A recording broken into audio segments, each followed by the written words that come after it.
Parents are naturally protective of their children, especially in the first few years of the baby's life.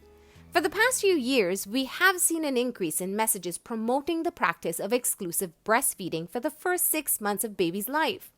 These efforts have led to a rise in breastfeeding statistics in Belize. But now, with the new pandemic reality, health officials are concerned that those numbers may go down. Our national statistics show 33.2% prevalence of exclusive breastfeeding. So that would mean that this is a number that persons who are just giving breast for 6 months, nothing else, that's the number where we stand. It's pretty low, but it's a big improvement from where we were before. It's quite possible with what we're seeing so far that the numbers would decline because persons have concerns about doing skin to skin. Persons are not exposed to that education that they would be getting as much in the clinic since they're only going for certain appointments. So our scale up communication that we used to do, education, has decreased because of not being able to conduct as much sessions as we would like.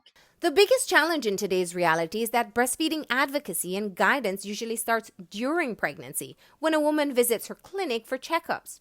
But these days, those clinic visits are not as frequent. Women need to be convinced. They need to have counseling. They need to have sessions, education sessions. They need to also be able to voice their concerns or the challenges that they have.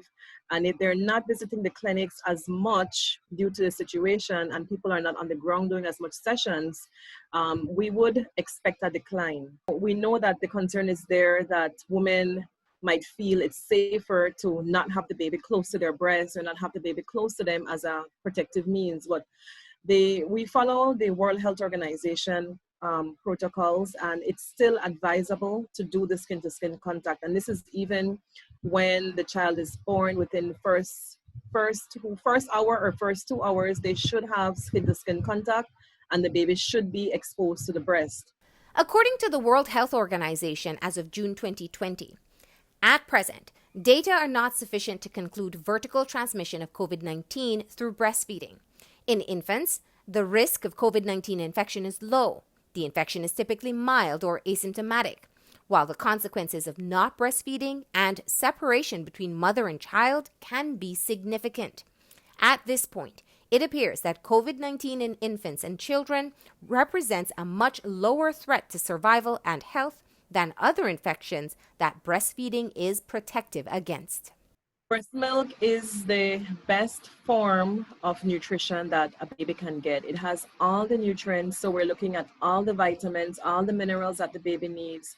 The first breast milk that comes out, the colostrum, is one of the most important. It helps to support the baby's immune system. It makes babies grow quicker, learn better. It also helps as well to make the baby less susceptible to diseases, so the baby will not get sick often. Many times babies have a tendency to have a very weak stomach at times, changing formula or using a certain formula. So it helps to strengthen the intestinal tract or the stomach for the baby, so the baby has less diarrhea. Things like asthma, all of those things are diminished with constant and with the exclusive breastfeeding. So normally when the baby is put to the breast, it's more expected that the baby would continue breastfeeding. But if the first form of food given to the baby is formula, it kind of defeats the purpose for the exclusive breastfeeding. So we have to have our personnel trained and understand how to explain to the woman, also to convince her to make sure that the skin-to-skin contact is done and it's okay to breastfeed. We just have to keep our hygienic measures. So if she's really, really too ill to breastfeed, she can pump. So we're still expecting the woman to breastfeed. We will not move away from breastfeeding and say use formula. That will not be our recommendation, but it's just how ill she is or how comfortable she is with that. So she can express milk either by hand or using a breast pump, or she can, and then she can use a cup and a spoon to give the baby, or she can also just breastfeed the natural way. The recommendations include proper hand washing, using a mask while nursing, proper cough etiquette, and cleaning and disinfecting all the surfaces that the baby will come in contact with. For those mothers who are expecting and those mothers who actually have newborns, we strongly encourage you to continue breastfeeding. If you have doubts and you may have stopped breastfeeding and you would like to come back on track and you would like to breastfeed, there are again the lactation counselors can help you. You actually can start breastfeeding again even if you've stopped. You can contact lactation counselors through the Ministry of Health or your nearest clinic.